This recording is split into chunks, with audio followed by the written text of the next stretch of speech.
Hello, good evening, and welcome.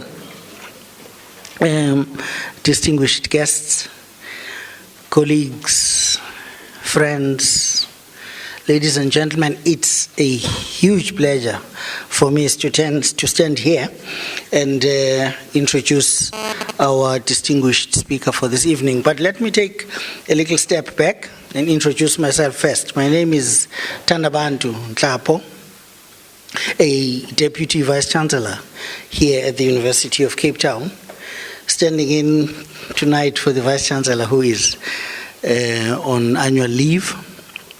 And it gives me a great deal of pleasure indeed to be the one to do the introductions for this Vice-Chancellor's open lecture. It's part of a series.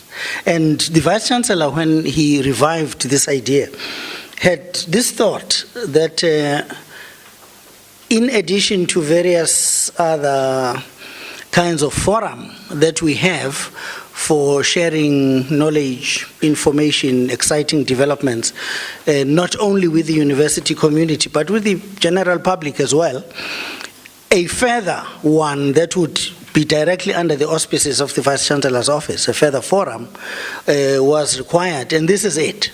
It is where UCT takes a great deal of pleasure and is honored to play host to some of the greatest thinkers, innovators, researchers in the world, and for an audience that is not necessarily purely academic. And so that is why we have, at these occasions, everybody, including large sections of the general public. That is for one of the reasons why I'm very pleased to see that you have all come in very large numbers indeed. This is very gratifying.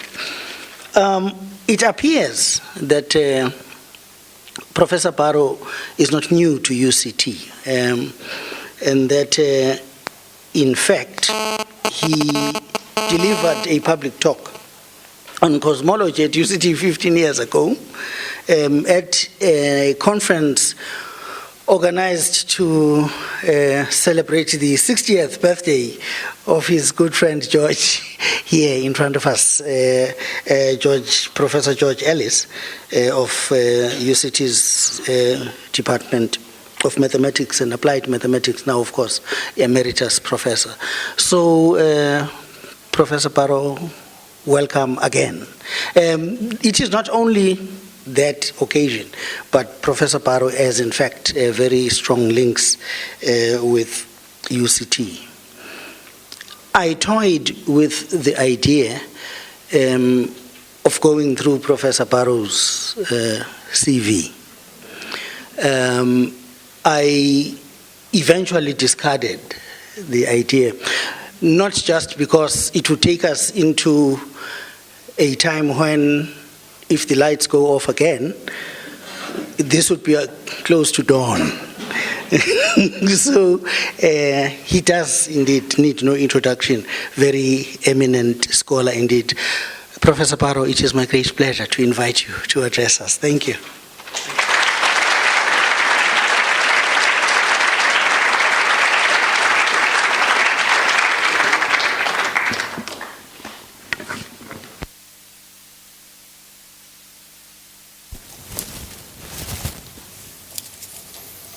Well, thank you, Vice-Chancellor, for your introduction, which was wonderfully brief, and I'm very grateful for that.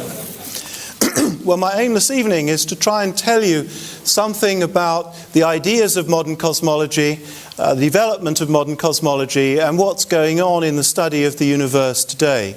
This is a subject where South African astronomers are currently playing a major role and are gearing up to play an even more major role in the future in terms of various exciting facilities which are going to be opening up and giving new access to the southern sky. Now, the study of the universe for thousands of years revolved around the idea that the universe of space was rather like this tabletop or a theatrical stage. It was absolutely fixed and unmovable, and nothing that happened on it the motions of the stars and planets and other heavenly bodies, could have any effect upon it at all. But in 1915, 100 years next year from that great date, Einstein introduced a new theory of gravitation that completely transformed our conception of space. It was no longer a fixed, static stage upon which things moved and interacted with one another according to different forces of nature, but space itself became a dynamic stage. It could change and respond and govern the motion and interaction of objects upon it. And from Einstein's theory, other people were able to predict that they expected that the state of space on large scale should be in a state of overall change. In 1928 to 1929, the famous American astronomer Edwin Hubble, together with Milton Humason, first began to interpret data and gather data to provide evidence for what became known as the expansion of the universe. I think there's a good argument that this was the most spectacular discovery of the whole of 20th century science. The discovery that the entire universe, everything there is in a state of overall expansion. In this picture here is a little plot of Hubble's original data. It stretches out, you see, a distance of 2 megaparsecs. That's a sort of little more than about 2 million light years. And the data has probably quite large errors, much larger than these points. But it led people to believe that there was indeed a systematic expansion of the universe. If one moves towards the present and looks at contemporary data, here's a representation of some of it. Here's the 2 megaparsecs down here that Hubble's original data fitted into just a single spot. So just to show you how hard people work in astronomy, you can now build detectors that can see out to nearly 400 megaparsecs, 400 million parsecs. And these data points of different objects again trace this fairly convincing linear straight line. In the last 14 or 15 years, there's been a Nobel Prize-winning discovery that we'll return to at the end that takes seriously these deviations from the straight line at the end, that shows us that in the recent past, astronomically speaking, a few billion years in the past, the expansion of the universe has been speeding up. So what did Hubble do to make this insight, as it were? Well, what he did was to look at light coming from stars in distant galaxies, and he looked at the shifting, the measurement of the spectral wavelengths or frequencies of different colours of light. And he noticed that there was a systematic shifting in the colours compared with the same light vibrational lines here in the laboratory, and interpreted that shift as a Doppler shift. That is, the shift was telling you that the source of those light waves was receding away from us, because the shift was towards the red end of the optical spectrum. So any source of waves, if it's emitted by a source that's moving away or coming towards us, will have a frequency shift. If you stand by the side of the road, or you just try to get to sleep at night while someone is driving a motorbike past your window at high speed, you know what the noise sounds like. It's sort of eow, eow.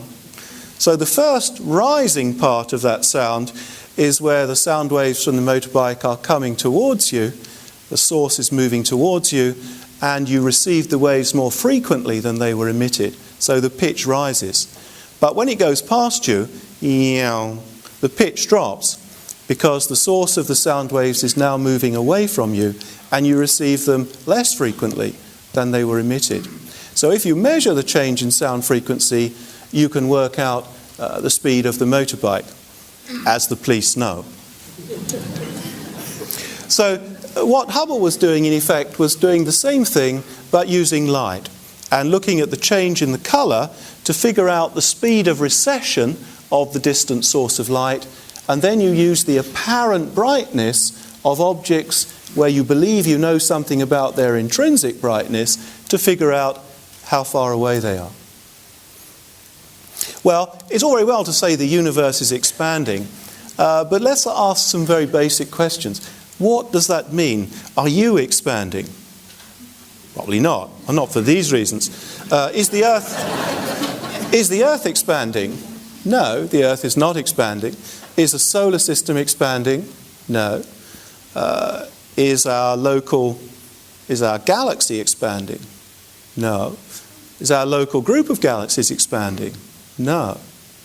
All those objects are held together by other forces. In the case of you or me, it's chemical forces. In the case of the Earth, it's local gravitational forces that are much, much stronger than the force governing the expansion over that distance. So you have to keep going out to the scale of great clusters of galaxies containing hundreds and thousands of members before you find the markers which are tracing out the expansion of the universe. So in Eddington's famous image, if you put currents in some dough and put it in the oven and let the temperature go up and the dough rises, the currents will move away from one another. They won't expand, but the dough in between will. So the currents are like great clusters of galaxies tracing out the overall expansion. Well, this expansion you might be tempted to think of as rather like an explosion, and your next question is usually, well, where's the centre? Or what's it expanding into? Well, this isn't an explosion. The universe is everything that there is. There's no outside the universe for it to expand into. So how could that conceivably be? Well, there's two situations to think about. The first is where the universe is infinite, which is actually easier. Here's a famous Dutch engraving, a sort of premature celebration of expected Dutch success in the World Cup final on Sunday. So this beautiful Escher picture of this network of girders is designed to create a perspective picture of a never-ending network in 3 dimensions. And if you were to stand on any one of these intersections and look around you, it would look the same in every direction. There's no edge because it's unending. If you were to raise the temperature of the environment, the metal girders would expand, and you would see this one expanding away from this one and away from that one. Wherever you stood, you would see the whole network expanding away from you as though you were at the centre.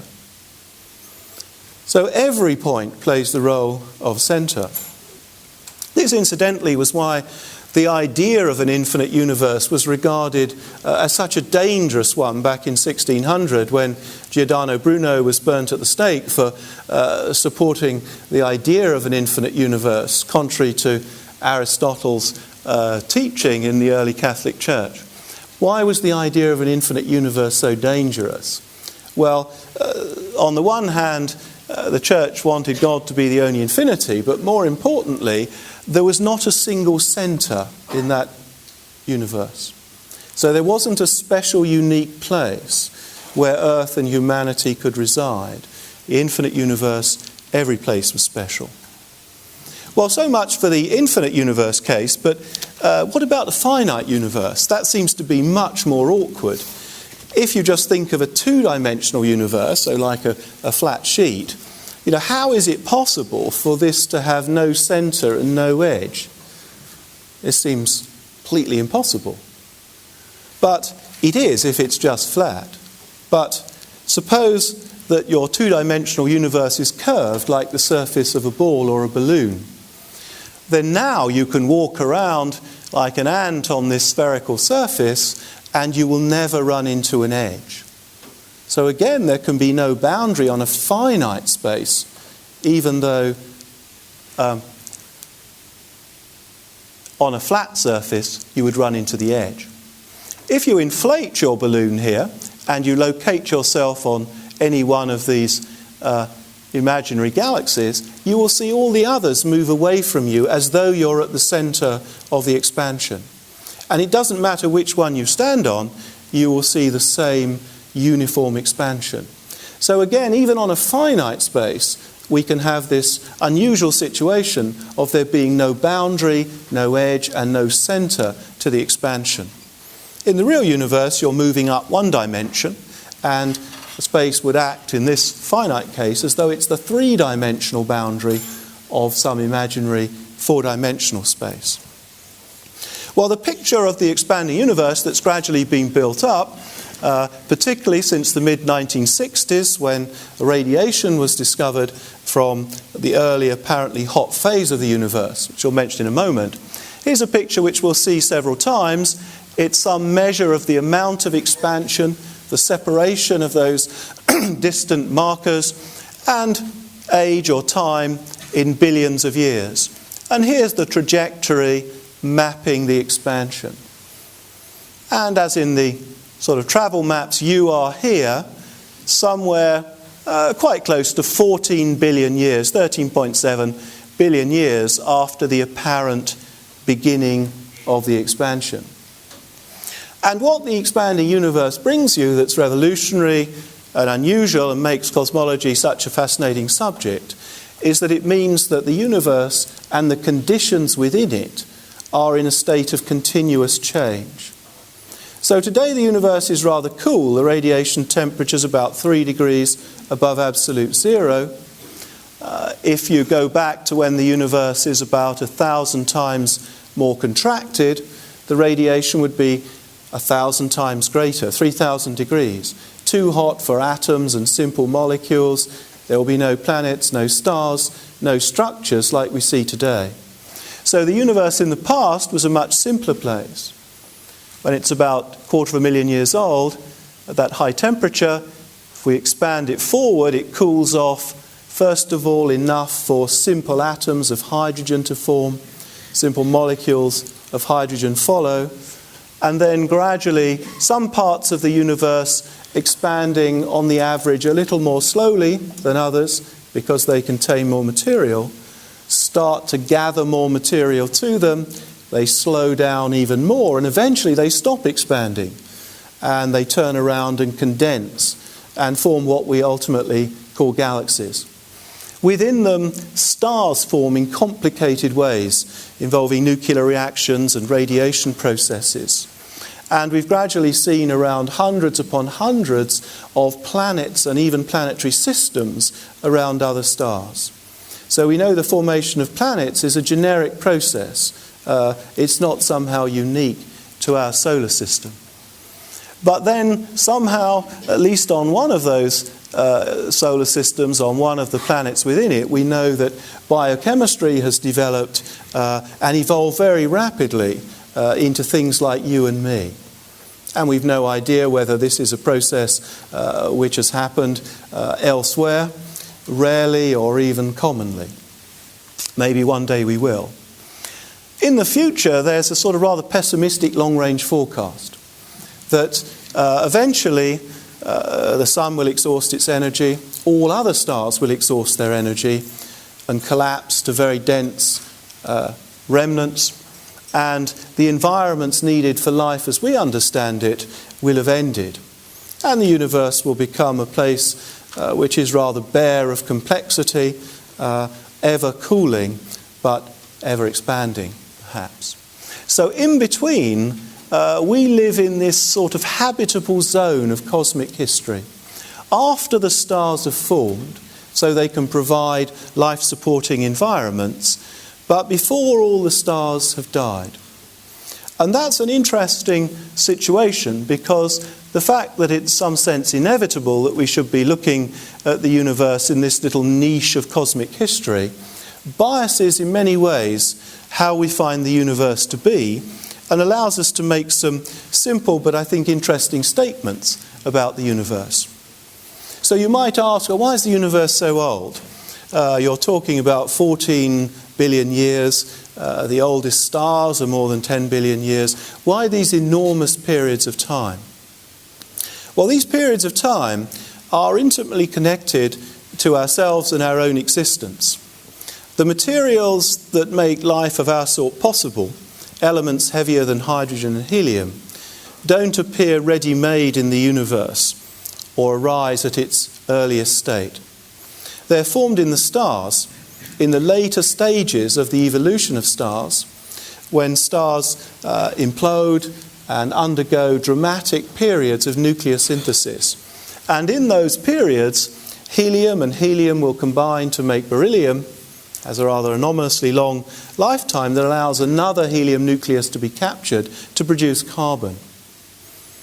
And there's an interesting coincidence that Hoyle noticed that makes this reaction resonant and relatively quick. Fortunately, the next reaction is not resonant, otherwise all the carbon nuclei would vanish rather quickly and be burnt into oxygen. So these are the key steps that make the biologically interesting elements, and in fact all the heavier ones as well.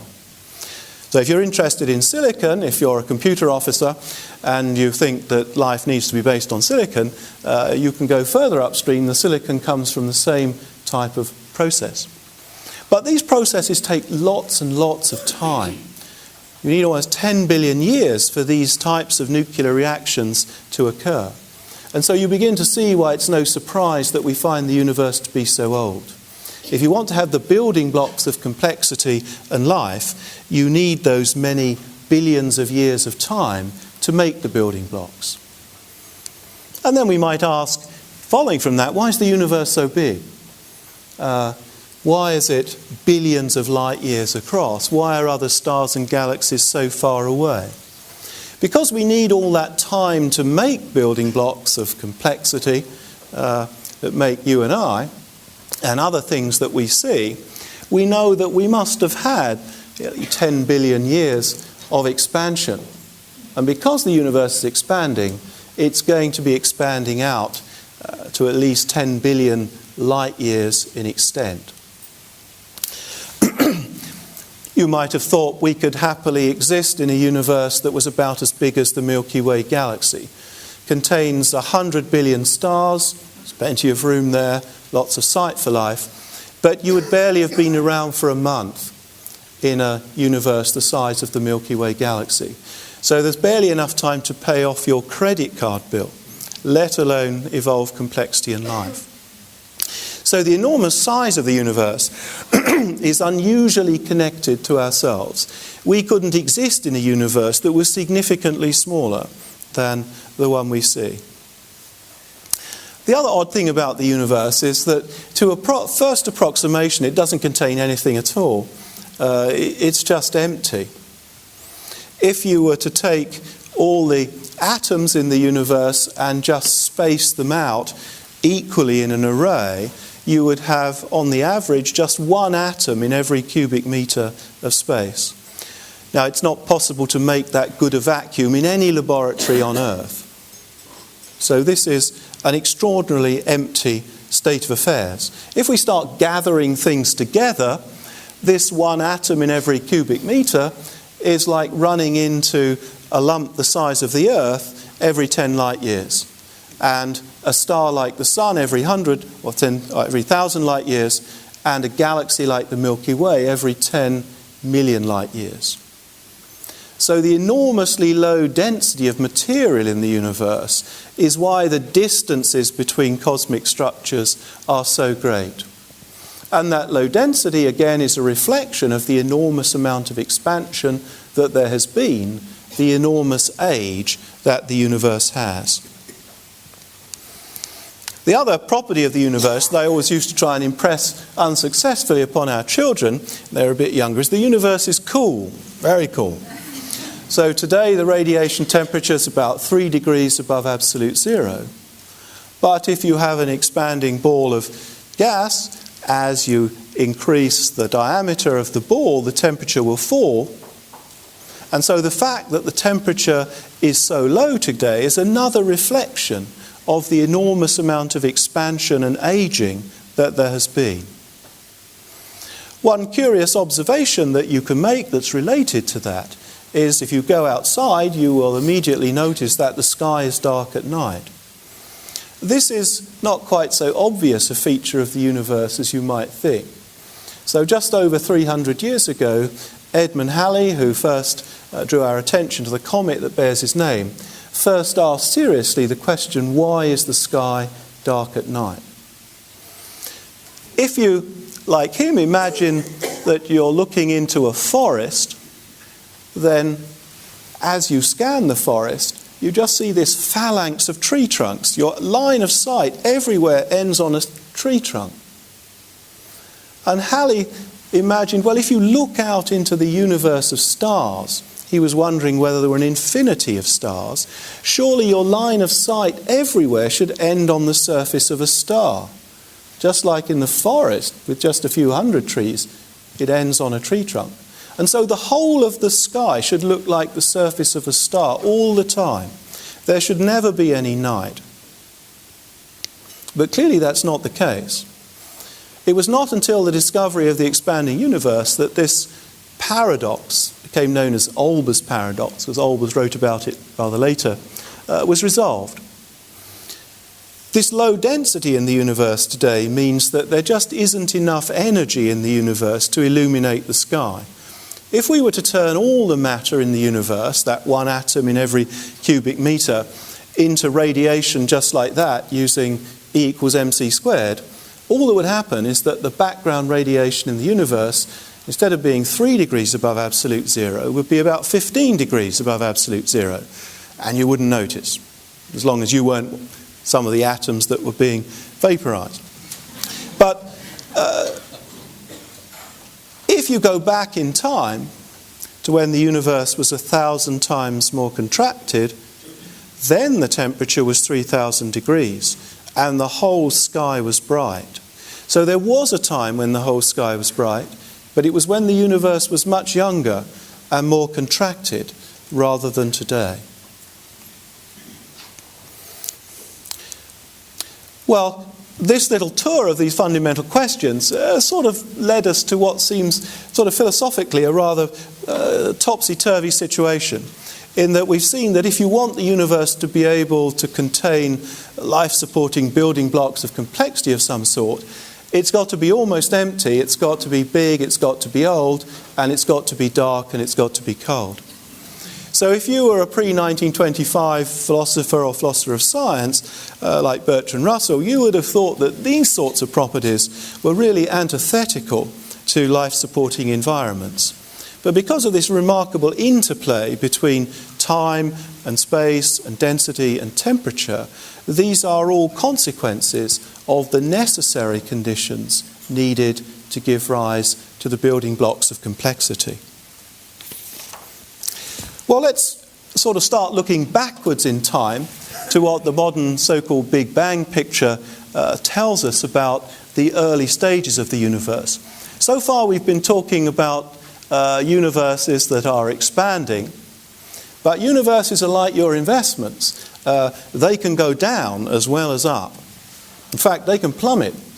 And there are universes which expand to a maximum and then can contract back to a big crunch, and there are ones that can run away here, and there are these sort of British compromise universes that are just exactly in between. Many, many years ago, I gave a lecture at her invitation to Margaret Thatcher at 10 Downing Street and to some members of her cabinet on cosmology. And because of the situation, I was invited to go the day before to just do a little practice while they put the bulletproof glass in the room that was being used. And they said, can you just talk for 5 minutes about something you're going to talk about? And I remember mentioning this sort of British compromise universe here on a picture like this.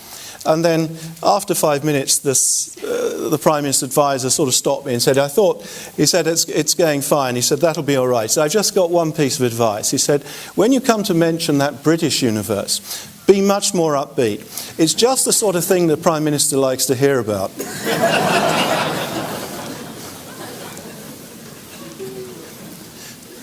So what's interesting about this picture is that if we look at our expansion trajectory today, it's tantalizingly close to that critical divide, the British compromise universe, as it were, that divides universes that expand forever from those that eventually collapse.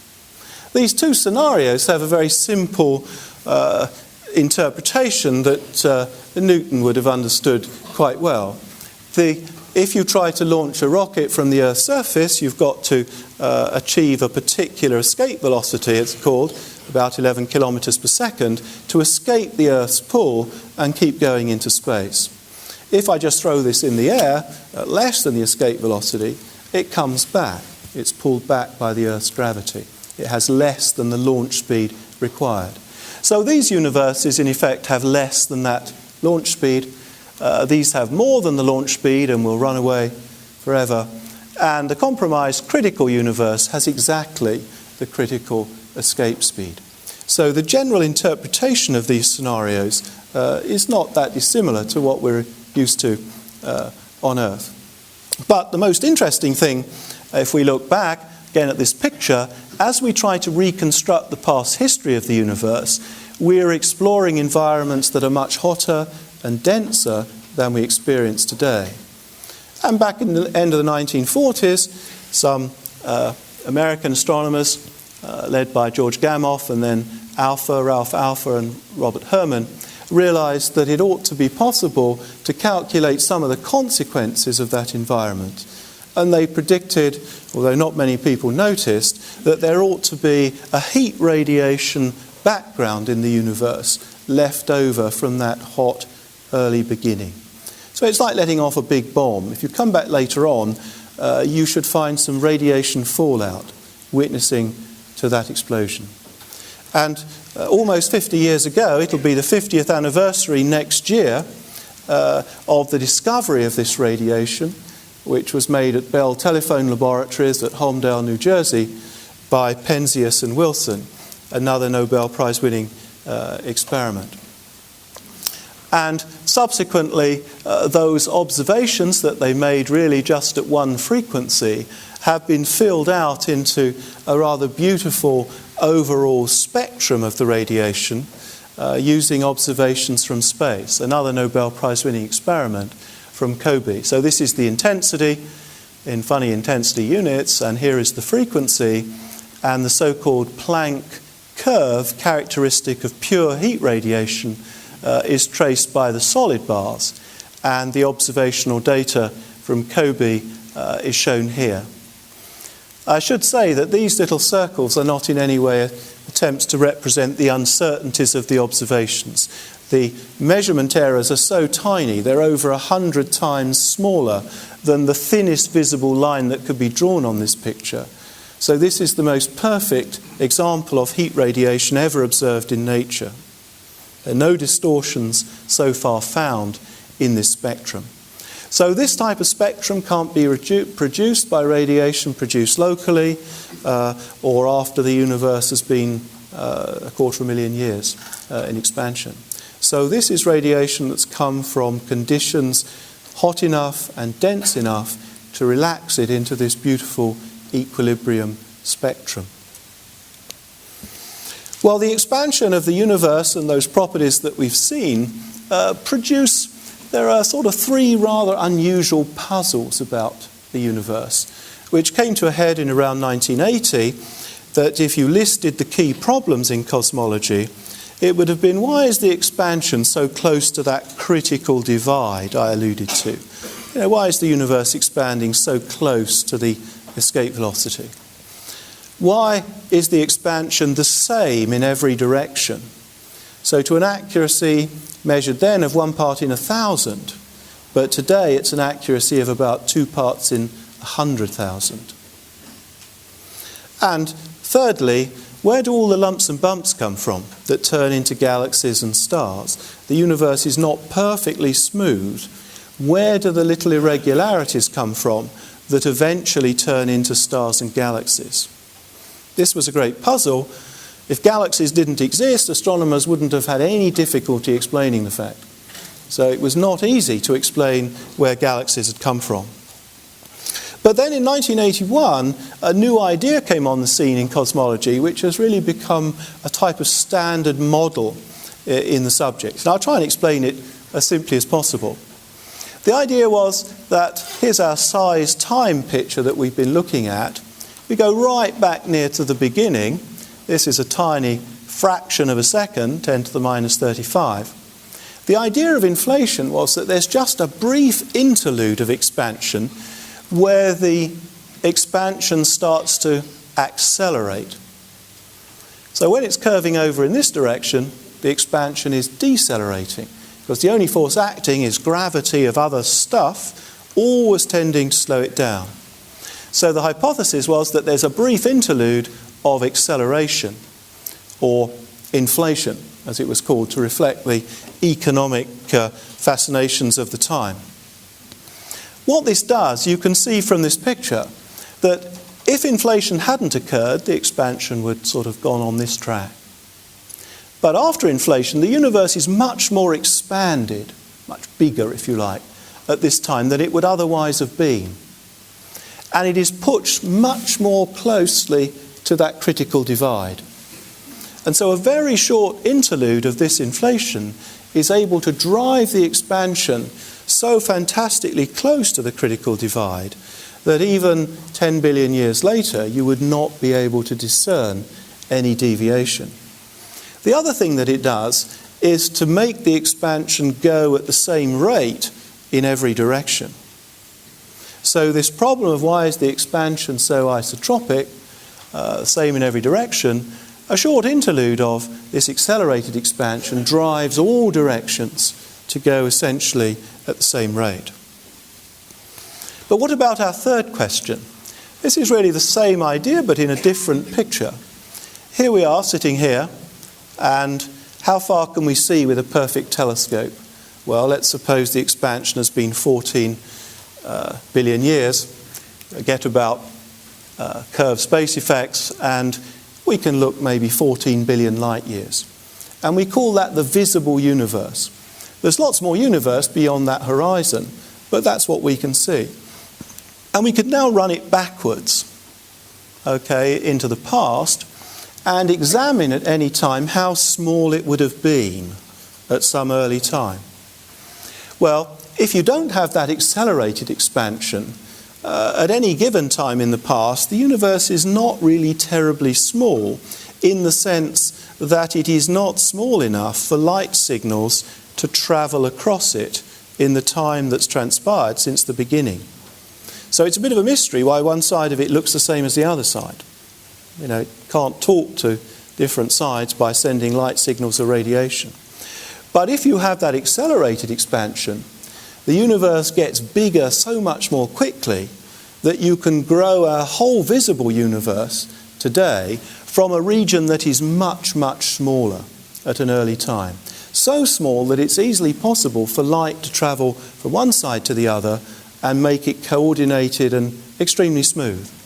So a region of this size at 10 to the minus 35 of a second allows light to travel all the way across, and that becomes, when it's expanded, a region that encompasses at least all our visible universe today. So this would give you an explanation as to why, on the average, you expect conditions on one side of the universe to be rather similar to those on another side of the universe. They're all inherited from the same blueprint. But then soon people realized there was an even more interesting conclusion to draw. That this early region could not be perfectly smooth. There must always be some quantum fluctuations, some statistical fluctuations which are finite. And it's possible to calculate what they should be. And when the acceleration takes place, they get stretched in wavelength as well. And they manifest themselves as variations on the size of the visible universe today in that radiation temperature that we see. So what they are little changes in the density of material. They're little seeds which will eventually accrete more material, become gravitationally more pronounced, and turn into the galaxies and stars that we see later on. So all of a sudden you had a mechanism by which you could make the seeds out of which the large-scale structure in the universe could grow. More important still, you could calculate the spectrum of these fluctuations and predict what the effect should be on the radiation. And there have been a number of satellite missions every 10 years or so. There seems to be another one. This is the most recent one, where the theory group are in Cambridge, in our department, DAMPT, and the Institute of Astronomy.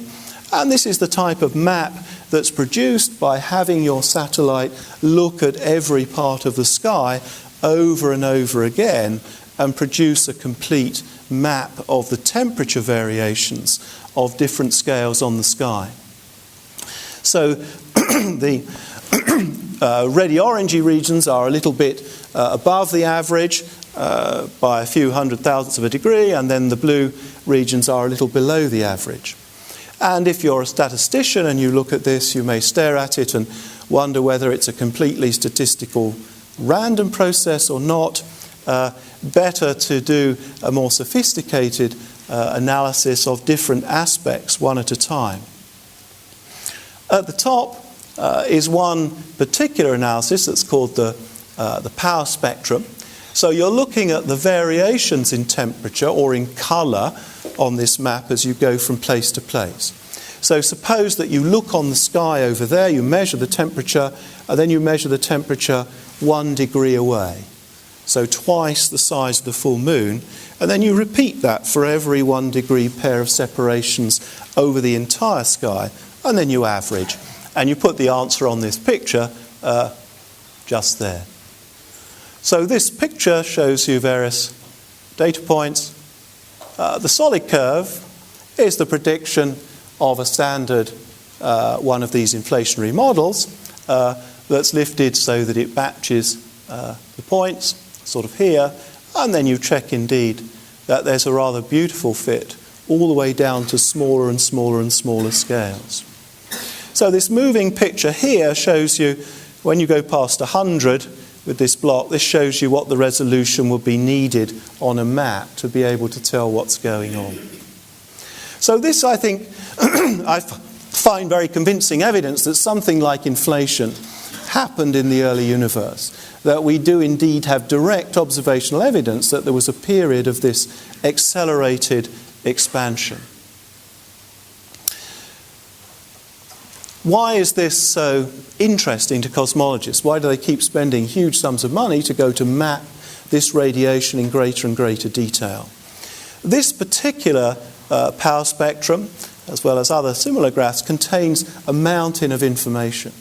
The location and the height of each of these peaks tells you important things about the properties of the universe, how close it is to that critical divide, how much material it contains, how much dark material, and so on. So here's an example of some animations. So in this case, you have a model and you keep changing the amount of visible matter in the universe. So the things in stars, ordinary stuff out of which you and I are made. And what this shows you is how changing that number within the range of variation that direct observations allow produces a rather different shape to that power spectrum. So by observing it in detail, you do have very precise limits on this type of parameter. And over here, what happens if the dark material in the universe, so material that we don't believe is made out of ordinary stuff like you and me, but is made out of some new type of neutrino-like matter, which it's expected that the Large Hadron Collider may shed some light on the next time it runs in a year's time. And again, as you change the amount of that material in the universe, the pattern of these peaks, the heights of the peaks, changes. So by observing that power spectrum in very great detail, you can unpick new constraints and limits and values for all sorts of properties of the universe. It's a very sensitive indicator of those features. Well, a few months ago, you probably read the newspapers, that there was great excitement that an observation not very far from here at the South Pole claimed to have discovered evidence for a different type of signal. So the observations we were just looking at are created by variations in ordinary types of matter, variations from place to place in its density. But when inflation occurs, there will also be variations in what are called gravitational waves. So these are like tidal forces. So if a gravitational wave sort of went through this screen at this moment as it approached, it would stretch the screen in one direction and compress it in the other, just like a tidal force, without changing its area. And the claim from the so-called BICEP 2 experiment, run, I think, primarily from Princeton, was that they had found characteristic variations in the background radiation by observing a rather small patch of the sky. So this is not like Planck. It's looking at a particular patch of the sky and just at one frequency. So they have greater sensitivity by nearly a factor of 10 because of that focus. And they claimed that they found these characteristic twisting patterns which were predicted and expected to arise in the radiation polarization if the scattering of photons was affected by gravitational waves produced at inflation. This would be a very great discovery indeed, discovering not only gravitational waves from something other than colliding objects, but radiation right from the beginning of inflation and the beginning of the universe. Since then, there's been rather intense scrutiny of this claim, and I think everyone is agreed, both the discoverers of BICEP and people on Planck and WMAP, that it'll be a few months before we know if they have really made that discovery. And the reason is because the type of signal that they see can be mimicked by the production, by the effects of dust in our own galaxy. So when the radiation from the background comes through our galaxy, it can have imprinted upon it a signal of that same polarizing sort by interactions with dust. It's a good example of why sort of the Popperian philosophy of science is not really an adequate or sensible one. Observations don't falsify theories, because observations can be wrong. And so you don't know if they're right or wrong, and you don't know if there's some type of bias in the experimental evidence that you're gaining.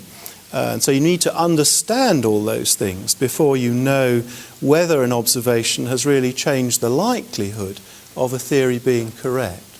So this is a nice example of science in action. By October, the Planck team in Cambridge and elsewhere are planning to publish a detailed dust map of the sky, which they have in their data sets, which will show whether the region of sky observed by BICEP is significantly dusty. If it was, there is no evidence for gravitational wave presence in their data. But if it's not dusty, then there will be. This is an old Planck dust map, which was produced before the BICEP observations, which shows a sort of dust profile around the sky. And there are some regions of the map which are empty. And unfortunately, one of those regions contains the BICEP region. Okay, so I say this was published long ago before BICEP, but in October, these much more interesting regions down here, the South Pole, will appear. So this little dilemma about whether gravitational waves have really been seen or not is not something that's going to go on forever. We hope this will be resolved at some level in October. What is also required are further observations at different frequencies, so that you can tell whether the polarizing signal has a frequency-dependent characteristic, like intervening dust, or whether it is frequency-independent, as might be expected in the cosmological scenario. Well, so much for BICEP. One or two more philosophical things that one can say about inflation. After that first sort of vanilla-flavoured inflation model was proposed, people then gradually realised that there were various almost unwanted and peculiar consequences of this scenario. The first is something called chaotic inflation. And what it teaches you is that geography is a much more complicated subject than when you were at school. So if we imagine there's that little fluctuation back near the beginning of the universe that accelerates and ultimately becomes sufficiently large that it becomes old enough and big enough for stars to form and complexity and us to arise. So this would be the history of our little patch. But of course the whole universe may be infinite, or at least extraordinarily large. And there will be many other of these little causally connected bubble-sized regions and they will all inflate in some random way by different amounts. Some might not inflate by very much at all, some by a lot. And so it's like having a foam of bubbles that's randomly heated. Some bubbles expand a lot and some not very much. And so you can see that if we were able to see beyond our horizon today, we positively predict that we expect that ultimately the universe will be found to be very, very different in structure, certainly in density and temperature and expansion, and maybe in all sorts of other rather fundamental respects. So some theoretical versions of this might even have different numbers of fundamental forces or different values of constants of nature if one goes far enough. So this is not that strange an idea. There have always been philosophical speculations that you can't be sure that the universe is the same if you go far enough to what it is today. But I think it's the first time there's been a positive prediction that we should expect that to be the case. So it's not just a sort of rather negative possibility, sort of overly positivistic philosophical reflection. Well, if it wasn't bad enough that geography is more complicated when you're at school, it seems that history is more complicated than at school too. Because just as we can't see any reason why there shouldn't be that spatial complexity in the inflationary universe, Alex Valenkin and Andre Linde pointed out that it appears inevitable that you have a sort of complexity in time. That if one of these bubbles were to inflate and produce a large region, then this tends to automatically create within the region the conditions needed for it to undergo further inflation, and for the results of that further inflation to inflate again. So it's an eternal self-reproducing, in fact, fractal process. And we therefore locate ourselves in one of these inflated, expanded bubbles. And if we ask a fundamental question like, did the universe have a beginning? There's now a rather nuanced answer. Our fluctuation indeed appears to have some sort of beginning, whether it's in a quantum fluctuation or something else. But the entire process, the entire self-reproducing process, need not have a beginning, certainly not a beginning in the same sense. So we find ourselves positioned somewhere in this apparently continually self-reproducing process that's sometimes known by the name of the multiverse. And I stress this was not really a picture that people went out looking for. It just seems to be forced upon you as an unavoidable consequence of the instability of space to continually undergo this type of inflationary behavior. The reason the idea of inflation was proposed by Alan Guth in 1981 was not entirely ad hoc. So the cause of this accelerated expansion needs to be a form of matter which anti-gravitates because it has sufficient negative pressure or tension. And in elementary particle physics at that time, new theories were finding that this type of matter was generally present in all sorts of theories of what happened at very, very high energy. So the idea was to perhaps explore what would be the consequences if such forms of matter appear at very, very high energy. And their effect would be to start this inflation. It's expected that these forms of matter would be unstable, so they would soon decay away and the inflation would end. So that's why there is a short interlude of this behavior. Well, let's end by just asking some questions about the end of the universe. Okay, is the universe going to expand forever? In some level, this is a rather moot point. There's usually someone at the back that when you say the universe is going to come to an end in 200 billion years, they say, I was worried for a moment, I thought you said million years. But you don't need to worry about the long-term future of the universe in some sense, that things are bad enough in the solar system. So the sun has a life cycle. We are about 4.6 billion years into that cycle. But after about 10 billion years, the sun is going to have a serious energy crisis. It's going to expand dramatically into a red giant phase. And then it's going to implode. to a size down about that of the Earth, 100 times smaller, but considerably more massive than the Earth, 1,000,000 times more massive. And this final state, so-called white dwarf phase, will just continue to cool into a glowing cinder, getting cooler and cooler, perhaps forever, gradually evaporating nuclei and other particles from the surface. Here's a Hubble Space Telescope picture of this type of process that gives rise to what's called a planetary nebula, even though it's got nothing to do with planets, just for historic reasons. This is a rather complicated one. You've got two of these rings of material being blown out. Perhaps there were two stars in this system, or there's a complicated magnetic field. So we can see stars dying in this spectacular fashion in many, many places within the galaxy.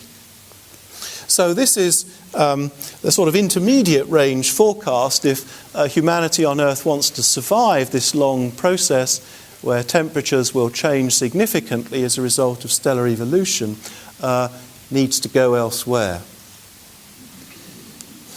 But the long-range forecast for the universe changed about 13 or 14 years ago. The picture of a universe that expands and then collapses or runs away in expansion was changed because of a discovery, new techniques of observation that were able to extend the search for Hubble's law further than ever before in a reliable way. And what they discovered was that the expansion eventually starts to speed up. It's as though the universe is inflating again, although we can't see any connection between the acceleration of inflation early on and the acceleration that we see today. So the universe began with its radiation and ordinary material, and then a few billion years ago it starts to change gear and start to accelerate. This happens when the universe has expanded to about 3/4, 75% of its present extent. This process requires the existence of a type of anti-gravitating material in the universe, and there are different other sources of evidence for its existence. So we don't only have to rely on these Hubble-like observations of supernovae at great distances. Even the background radiation that we looked at witnesses to the presence of this so-called dark energy. So here's our picture again, and just focus on the light blue curve. If you change the amount of this dark energy in the universe, then this alters that power spectrum shape a maximum, again in a quite sensitive way. The other picture is what happens if you change our expansion speed, how close we are to that critical value. So again, scrutiny of that spectrum allows you to find independent ways of placing constraints on that type of activity. Well, what do you see from these observations? The amount of material that there is in the universe in this anti-gravitating form that we call dark energy, whose exact identity is not known.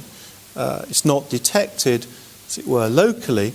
Can't see it in the laboratory. It interacts too weakly. About 68% of all the energy in the universe is in that form. And of the rest, a little less than 5% is in the form that makes you and me. So ordinary protons and atoms and molecules, material in stars, clusters and interstellar medium. The rest we know is there, and we call it dark matter. We can't see it because it doesn't shine in the dark. I mean, it could be dark stars and rubble and rocks and meteorites, but we don't think it is, because if it was, it would have other consequences that we don't see. So the belief is that this material must be stuff which doesn't take part in ordinary electromagnetic interactions like atoms. It has to be neutrino-like, feeling weak radioactive interactions and gravity only. And the prime candidate for this material is something that's sometimes called the WIMP, a weakly interacting massive particle. In effect, a new type of neutrino-like particle that's maybe 30 or 40 times more massive than a hydrogen atom. And the next great quest for the Large Hadron Collider in CERN is to achieve energies great enough to make these particles in great profusion. They're expected that they would be the lightest supersymmetric particles. Such particles have not been seen before. So there's a double challenge for the Large Hadron Collider to discover supersymmetry and also thereby to discover the identity of the lightest supersymmetric particle, the easiest one to make, and to see whether it fits the calculations to provide the right density of stuff to explain this material here. We know it's there. How do we know that? Because its presence affects the motion of the luminous material, determines the gravitational field within galaxies and in clusters, and everything in those systems moves as though there is present this other dark material providing its gravitational field. The identity of the dark energy is really the greatest unsolved problem in cosmology and in particle physics. I won't say any more about it. Perhaps it'll be solved by a particle physicist. Perhaps its identity will be first found by a cosmologist. But I sort of suspect this identity will be found by someone who is currently very, very young, maybe one of the people taking part in the Maths Olympiad this week. I think the problem will be solved by someone of whom you have not yet heard. So if you're a young mathematics student or a young physics student, the challenge you have for the future is to explain the identity of the dark energy in the universe, and in particular to explain why it's present in the very peculiar abundance that we find it to be present today.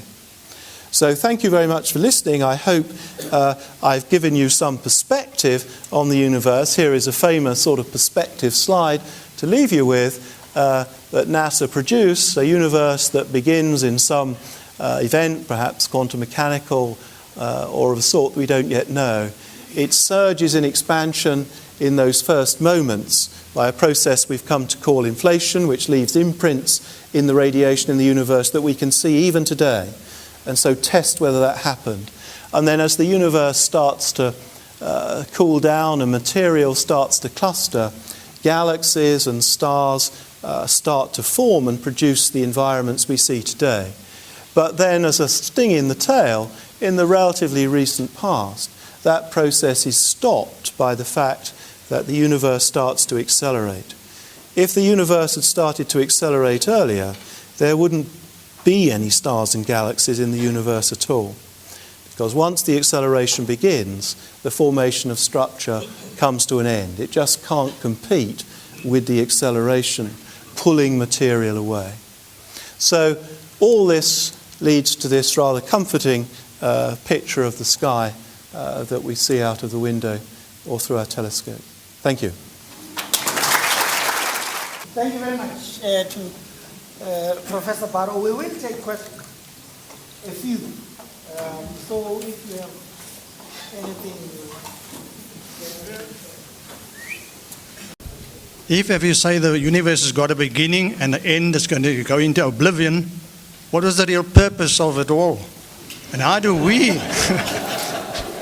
as human beings, doing all this studying and getting all this knowledge, what does it help us? Is it all going to end? If we go back to this picture, we saw early on there were two types of end. So one was the end of indefinite expansion, and another was the end of the Big Crunch. The observational situation we have at the moment from the amount of dark energy that we see is that the universe is very far from heading towards a Big Crunch. It's headed towards an indefinite accelerated expansion. And in fact, things are even worse than you suggest. Because what this acceleration does is that it creates a situation where, in effect, we're inside a black hole. And there's a limit to how far that we can see, ultimately. So as time goes on, our successors, when they try to do cosmology, billions of years in the future, will find themselves confined within a region which they can't see beyond, as though they're inside a black hole. And eventually, the last of the external galaxies will pass out through that horizon. and astronomers will not be able to see other galaxies anymore. And if you were just coming on the scene in the universe at that time, you would never know there was an expanding universe. You will never know that there are other galaxies. You will not be able to measure this radiation background anymore because it won't be able to penetrate our galaxy. The plasma frequency will no longer be conducive. So we not only live in a period of cosmic history where things are quite good if you want to evolve living complexity, but if you want to do cosmology, it's quite a good period as well. So in answer to your other question, I don't know what the answer is. But even before scientific cosmology, I mean, few religions, and certainly not Christian religions, had a perspective that life went on forever in the universe. So it's not exactly a new idea. So I don't know the answer to your second question. Many years ago, somebody got in a taxi in London, and this was in the 1930s, I think, and he had a very talkative taxi driver. And the taxi driver said to him, "You know, I had that Lord Russell in the taxi just now."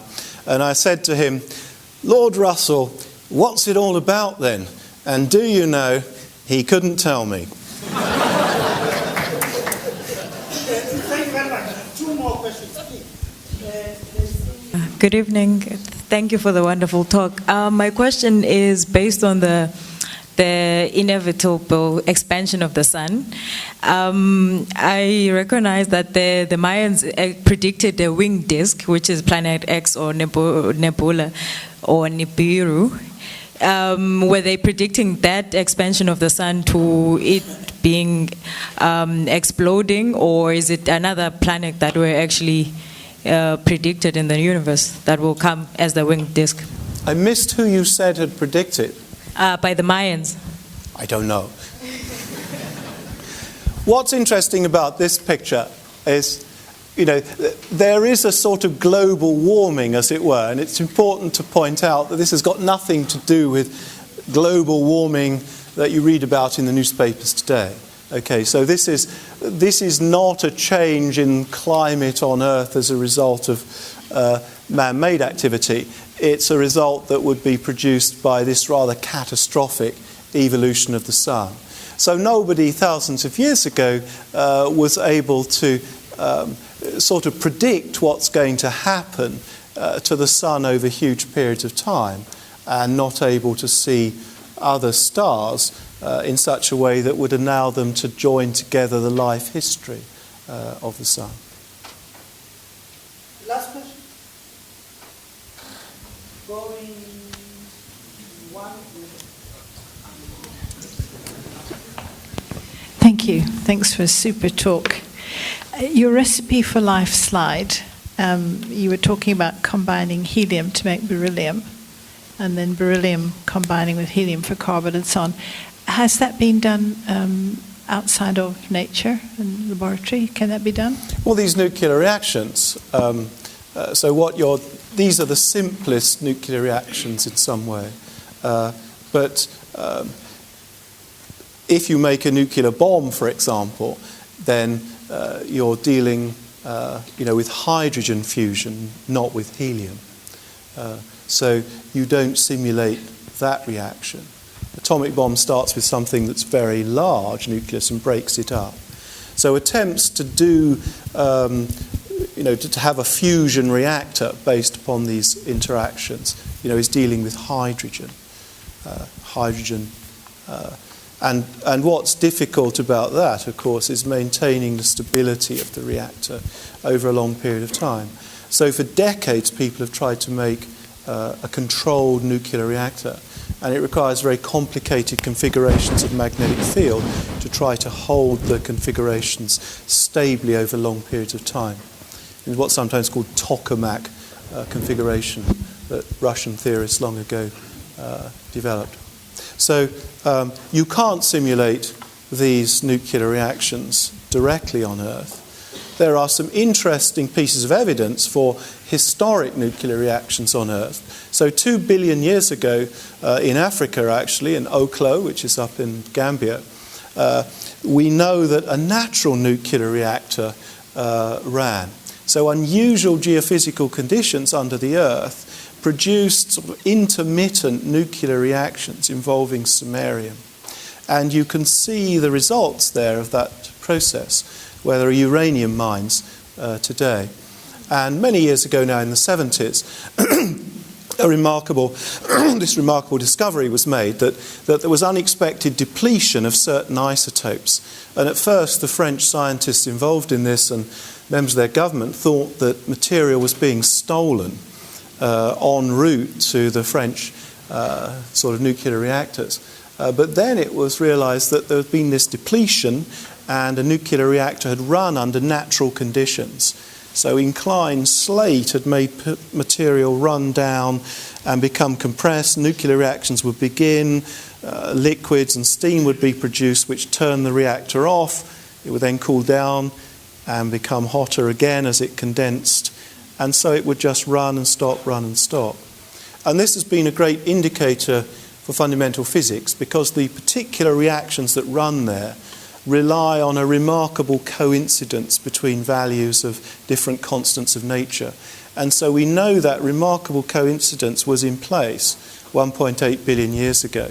It's in place today. So you have a way of constraining whether physics could have changed the value of a constant of nature over 2 billion years. So that's a rather beautiful example of a natural nuclear process that's taken place on Earth. In Africa. No less. Thank you very much. Thank you. We have a book. Brilliant. token. Brilliant. Thank you.